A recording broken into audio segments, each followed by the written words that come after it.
Hello दोस्तों, welcome to ASF academy. मैं हरिओम सूर्यवंशी आज लेके आया हूँ आपके लिए एक और नया टॉपिक। आइए देखते हैं आज का हमारा टॉपिक कौन सा है। जैसा कि आपको पता है, हमारा बायोलॉजी वाले चैप्टर का बायोलॉजी वाले पोर्शन का 5th चैप्टर चल रहा है, जिसका नाम हमारा क्या है, जैव प्रक्रम।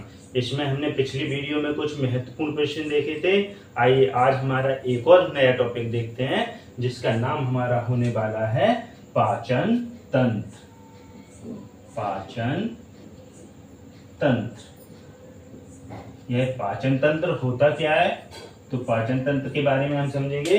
मतलब मनुष्य क्या करता है, भोजन ग्रहण करता है, और भोजन ग्रहण करने के समय क्या होता है, उस भोजन का शरीर में क्या होता है, पाचन होता है। इस प्रक्रिया को क्या बोलते हैं, भोजन का पाचन होना। और इस पूरे सिस्टम में हमारा पूरा मुख गुहा से लेके बड़ी आंत तक क्या कहते हैं, भाग लेते हैं। इस पूरे सिस्टम को हम क्या बोल देते हैं, पाचन तंत्र कहते हैं। आपके पेपर में बहुत ज्यादा पूछा जाने वाला क्वेश्चन है कि पाचन तंत्र का नामांकित चित्र बनाइए। सिर्फ चित्र अकेला आता है बनाने के लिए, कई बार इसकी क्रिया विधि भी पूछ लेते हैं। तो आइए पहले हम चित्र बनाना सीखते हैं, उसके साथ इसकी क्रिया विधि भी सीख लेंगे। तो पाचन तंत्र का चित्र बनाना क्या है, बहुत ही आसान है। तो आइए हम शुरुआत करते हैं पाचन तंत्र के चित्र की बनाने की।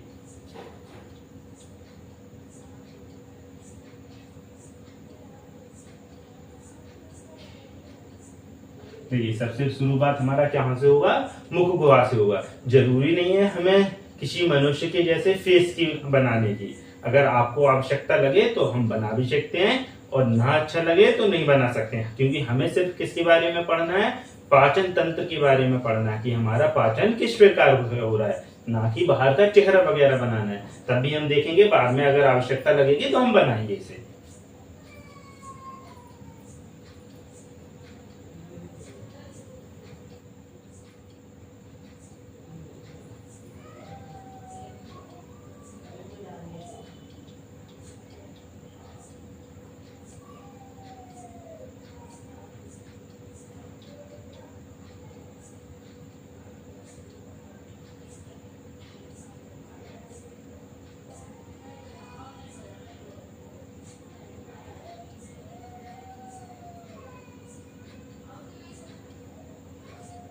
देखिए, यह हमारी मुखगुहा हो गई, यह कृष्णनी हो गई, यह कृष्णाल हो गई, यह हमारा आमाशय हो गया।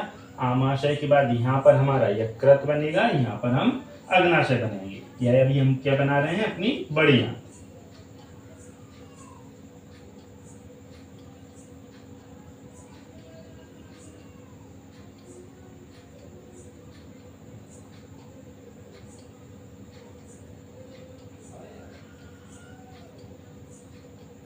बस इसे ऐसे करते जाइए, आपकी बड़ी आंत बन के क्या हो जाएगी, तैयार।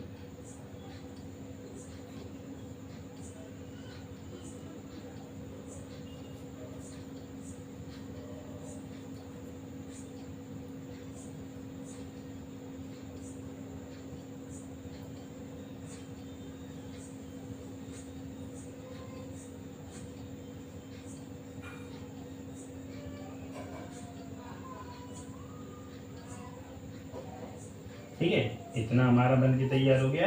इसके अंदर हमारी क्या पाई जाती है, छोटी आंत। नाम की बस यह छोटी होती है, लेकिन आकार में कैसी होती है, बहुत बड़ी होती है। कैसी होती है, आकार में काफी बड़ी होती है। बस नाम इसका छोटी आंत है, जबकि यह काम क्या करती है, बहुत ही ज्यादा काम करती है हमारे शरीर में। चलिए, ये हमारी बड़ी आंत बन गई है। अब इसके बाद हम बनाते हैं हमारा अग्नाशय। तो अग्नाशय का आकार होता है हमारी पत्ती के जैसा।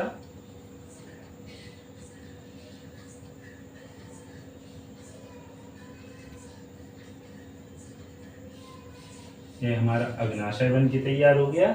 यहाँ पर हमारा क्या जुड़ा होता है, यहाँ पर हमारा लिवर जुड़ा होता है।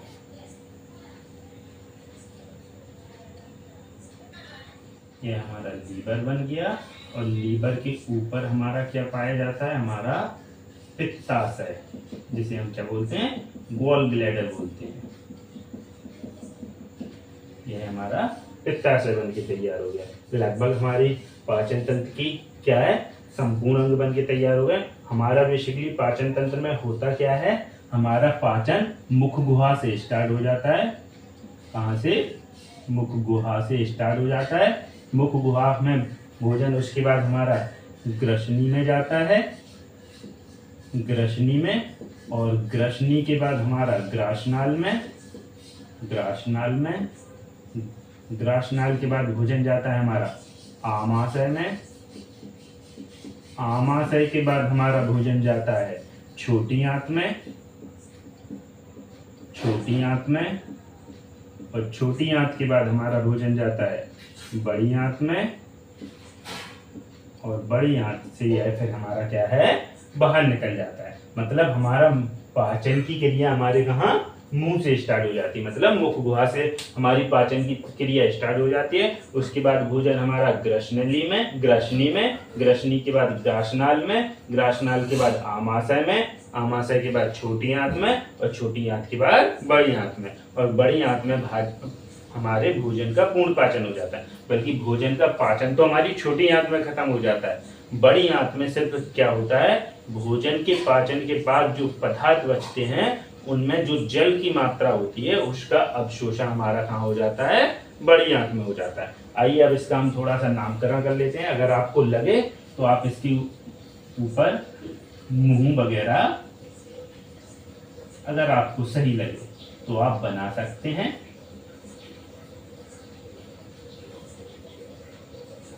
ठीक है, और ना बनाना हो तो भी आपका चलेगा। चलिए इसका हम नामकरण कर लेते हैं। यह हमारी क्या हो जाएगी, जिह्वा, मतलब जीभ, इसे बोलते हैं क्या है, मुख गुहा, मुख गुहा। इसके बाद यह जीभ हो गई, इसके बाद यह ग्रसनी हो गई हमारी, ग्रसनी, यह ग्रासनाल, ग्रासनाल क्या हो जाती है, यह हमारी ग्रासनाल हो जाती है। इंग्लिश में ईसोफेगस भी बोलते हैं। ठीक है, इसके बाद जो हमारा आमाशय होता है, आमाशय के अंदर क्या होती है, एक परत पाई जाती है इस तरह से। यह क्या कहती है, हमारी जठर ग्रंथि होती है। क्या होती है, जठर ग्रंथि, जठर ग्रंथि। यह हमारा हो जाता है आमाशय, आमाशय के बाद यह हो जाएगा हमारा अग्नाशय, अग्नाशय के बाद यह वाले, देखिए जहां से हमारा आमाशय खत्म होता है वहीं से हमारी छोटी आंत क्या हो जाती है, प्रारंभ हो जाती है। तो छोटी आंत हमारी 3 भागों से मिलकर बनी होती है, जिसमें इसे हम गृहिणी बोलते हैं, इस वाले हिस्से को गृहिणी बोलते हैं, इसके अंदर वाले हिस्से को हम क्या बोलते हैं, आंतरिक, आंतरिक क्षुद्रांत, मतलब अंदर की छोटी आंत। और यहाँ पे हमारी क्या हो जाती है, क्षुद्रांत हो जाती है। मतलब हमारा जो छोटी आंत है 3 भागों से मिलकर बनी होगी, जिसमें बाहर वाली हमारी गृहिणी कहलाती है, यह वाला हिस्सा गृहिणी कहलाएगा, उसका अंदर वाला यह वाला भाग हमारा क्षुद्रांत कहलाएगा, मतलब अग्र क्षुद्रांत, और सबसे नीचे वाला हिस्सा हमारा क्या कहलाता है, क्षुद्रांत कहलाता है। ठीक है, तो यह हमारा क्या हो जाएगा, गृहिणी, यह हमारा हो जाएगी अग्र क्षुद्रांत। ठीक है, अग्र क्षुद्रांत, यहां हम क्षुद्रांत लिख देंगे, क्षुद्रांत इधर लिख देते हैं। यह हमारी हो जाएगी बड़ी आंत, बड़ी आंत। ठीक है, इससे ऊपर आ जाएंगे, यह हमारा हो जाएगा यकृत या लिवर भी बोल सकते हैं। यह हमारा क्या हो जाएगा, पित्ताशय, पित्ताशय। और इस प्रकार यह हमारी क्या है, एक यह क्या हो जाएगा, गुदा मार्ग, गुदा मार्ग। ठीक है, और हमारा यह चित्र किसका हो गया, मानव पाचन तंत्र, मानव पाचन तंत्र। यह हमारा मानव पाचन तंत्र का चित्र बनके क्या हो गया, तैयार हो गया। आइए इसके बारे में हम समझते हैं। देखिए यह मनुष्य के पाचन तंत्र का चित्र है, जिसमें हमारे मनुष्य के शरीर में पाचन की क्रिया कहाँ से, मुख गुहा से स्टार्ट हो जाती है और बड़ी आंत में जाके क्या होती है, खत्म होती है। इसका यह वाला हिस्सा हमारा अपेंडिक्स कहलाता है। क्या कहलाता है? अपेंडिक्स। अपेंडिक्स, अपेंडिक्स, अपेंडिक्स, ठीक है। अपेंडिक्स होता है, यह आजकल हमारा क्या है, अपशेषी अंग हो गया है, इसका ज्यादा यूज नहीं रहता हमारे शरीर में। आइए देखते हैं तो क्या होता है। मनुष्य की शरीर में पाचन की क्रिया मुख गुहा से प्रारंभ हो जाती है और बड़ी आंत पे जाके क्या होती है, खत्म होती है। पेपर में बहुत ज्यादा पूछा जाने वाला क्वेश्चन है, मनुष्य के पाचन तंत्र का नामांकित चित्र बनाइए। तो मनुष्य की पाचन तंत्र का यह हमारा क्या हो गया, नामांकित चित्र। अगर मान के चलिए क्वेश्चन साथ में आ जाए इसकी क्रिया विधि बताइए, तो हम लिखेंगे मनुष्य के पाचन तंत्र की क्रिया विधि में कि मनुष्य का पाचन उसकी मुख गुहा से प्रारंभ हो जाता है और बड़ी आंत पे जाके क्या होता है, खत्म होता है। इस दौरान उसका क्या होता है, मुख गुहा में सबसे पहले क्या होता है, लार के द्वारा भोजन को कैसा, चिकना एवं लसलसा बनाया जाएगा। कैसा, चिकना एवं लसलसा। और बाहर से जो भोजन के साथ कीटाणु वगैरह आते हैं वो लार के द्वारा क्या है, वहीं पे मार के क्या कर दिए जाते हैं, खत्म कर दिए जाते हैं। अब उसके बाद जो भोजन हमारा चिकना बन गया, जिससे क्या है वो आसानी से ग्रासनली के द्वारा क्या है, नीचे की ओर आ सके। तो सबसे पहले वो ग्रासनी में आएगा, जहां पर भोजन का किसी भी प्रकार से पाचन नहीं होता है, और ग्रासनाल में भी हमारे भोजन का किसी भी प्रकार का पाचन नहीं होता है, बल्कि हमारा जो ग्रसनी या ग्रासनाल होता है, या कह सकते हैं हम पूरे के पूरे पाचन तंत्र में, ठीक है, हमारा जो भोजन गति करता है वो उसकी गति होती है क्रमानुकुंचन। कौन सी गति होती है, क्रमानुकुंचन। इसका मतलब क्या होता है, जैसे मान के चलिए आप गए शादी में कहीं, आपने रसगुल्ला खाया है, उसके बाद रसमलाई खाई है, उसके बाद मान के चलिए आपने खाना वगैरह और कुछ खाया है, तो आपने अगर रसगुल्ला पहले खाया है तो वो पाचन के लिए हमारा सबसे पहले रसगुल्ला ही क्या है, नीचे जाएगा। ऐसा नहीं होगा कि आपने रसगुल्ला पहले खाया बाद में पूड़ी खाई तो पूड़ी पहले चली जाए, नहीं, जो चीज हमने पहले खाई है वो हमारी ग्रासनली द्वारा क्या है, नीचे उतर के जाएगी, ठीक है। इसी को क्या बोलते हैं, एक क्रम में आगे बढ़ना, उसी को क्या बोलते हैं, क्रमानुकुंचन गति बोलते हैं। अब इसमें देखेंगे मुख गुहा में सबसे पहले हमारा भोजन गया, उसमें क्या है, हमारी लार ग्रंथियों द्वारा क्या मिलाई गई, लार मिलाई गई, जिससे भोजन हमारा कैसा हो गया, चिकना एवं लसलसा हो। उससे ग्रसनली और ग्रासनाल से होते हुए वह भोजन पहुंचता है हमारे आमाशय में, और आमाशय में हमारा कौन सा अम्ल होता है, HCl। HCl जो क्या कहता है, हमारे भोजन को कैसा बना देता है, अम्लीय बना देता है। भोजन को अम्लीय बनाने का कार्य कौन करेगा, HCl। साथ में भोजन में आए हुए कीटाणुओं को मारने का काम भी कौन करता है, हमारा HCl। HCl के शराबत होने से जो हमारा जठर ग्रंथियां हैं वो कैसी हो जाती हैं, एक्टिव हो जाती हैं, और वो क्या करती हैं, हमारे रेनिन नामक एंजाइम को क्या कर देती हैं, सिक्रीट कर देती है। मतलब रेनिन नामक एंजाइम वहां से निकलता है, पेप्सिन और रेनिन, पेप्सिन और रेनिन। जो पेप्सिन नामक एंजाइम होगा, पेप्सिन, यह क्या करेगा, प्रोटीन का पाचन करेगा। इसका पाचन करेगा प्रोटीन का, जो भोजन में प्रोटीन है उसका पाचन कौन करेगा, पेप्सिन। और जो रेनिन नामक एंजाइम होता है, रेनिन, यह क्या करता है, दूध के पाचन में मदद करता है। जो छोटे बच्चे होते हैं सिर्फ दूध पीते हैं, उनके अमाशय में क्या है, रेनिन बहुत पाया जाता है, जिससे उनके दूध का पाचन आसानी से हो जाता है। उसके बाद हमारा भोजन अमाशय में कैसा हो गया, HCl के कारण अम्लीय हो गया। अब अम्लीय भोजन हमारा कहाँ आएगा, गृहिणी में, और गृहिणी में अम्लीय भोजन का कोई काम नहीं है, तो अम्लीय भोजन को हमें कैसा बनाना पड़ेगा, क्षारीय। तो उसके लिए क्या होता है, हमारा पित्ताशय से पित्त रस निकलता है और अग्नाशय से अग्नाशयी रस निकलता है। यह दोनों आपस में मिल जाते हैं कहाँ, भोजन में, और भोजन को अम्लीय से कैसा बना देंगे, क्षारीय। और भोजन के क्षारीय बनने पर क्या हो जाएगा, यहाँ पर इसका कैसा हो जाएगा, पाचन हो जाएगा। मतलब हमारे शरीर में क्या होगा, वसा का पाचन कहाँ हो जाएगा, छोटी आंत की गृहिणी में। यहाँ पर क्या हो जाता है, वसा का पाचन हो जाता है। अग्नाशय से अग्नाशयी रस निकलेंगे, पित्ताशय से हमारा क्या निकलेगा, पित्त रस, क्योंकि यकृत हमारा पित्त रस बनाता है और स्टोर कौन करता है, हमारा पित्ताशय, और पित्ताशय यहाँ से इसे छोटी आंत में पहुंचा देगा। इसके बाद हमारा भोजन कहाँ है, छोटी आंत में अंदर की हो जाता है, जहां हमारी क्षुद्रांत होती है। इस छोटी आंत में भोजन के पाचन नहीं होगा, बल्कि क्या होगा, भोजन में आए हुए पदार्थों का क्या होगा, अवशोषण होगा। इसलिए इसमें हमारे क्या पाए जाते हैं, या तो इसमें रसांकुर, या इन्हीं को हम क्या बोल सकते हैं, दीर्घरोम, दीर्घरोम पाए जाते हैं। इनकी मतलब जो हमारी छोटी आंत है, इसकी सतह पर हमारे इस तरह से उभारनुमा, उंगलीनुमा क्या पाए जाते हैं, प्रवाहित पाए जाते हैं। यह उंगलीनुमा प्रवाहित क्या कहते हैं, जो भोजन आया हुआ है उस भोजन को पकड़कर क्या कहते हैं, उसमें से जो आवश्यक पदार्थ हैं उनका क्या करेंगे, अवशोषण करेंगे। और इस छोटी आंत में हमारे क्या पाई जाती है, रक्त की छोटी छोटी कोशिकाएं पाई जाती हैं, केशिकाएं पाई जाती हैं। इन केशिकाओं को भेज दिया जाता है और यह केशिकाएं उस भोज्य पदार्थ को अवशोषित करके क्या करेंगे, शरीर के विभिन्न भाग मतलब रक्त के माध्यम से विभिन्न भागों में पहुंचा देंगे। उसके बाद हमारा भोजन बड़ी आंत में आता है और बड़ी आंत में सिर्फ जल का अवशोषण होगा और इसे क्या है, गुदामार्ग के द्वारा बाद में बाहर निकाल दिया जाएगा। आई होप आपको इसके बारे में समझ में आया होगा। अभी हम और समझते हैं कि लार के बारे में समझ लेते हैं। लार, क्योंकि हमारे मुंह में क्या निकलती है, इसी से देखिए, इसी एक डायग्राम से आपके कितने सारे क्वेश्चन सॉल्व होने वाले हैं।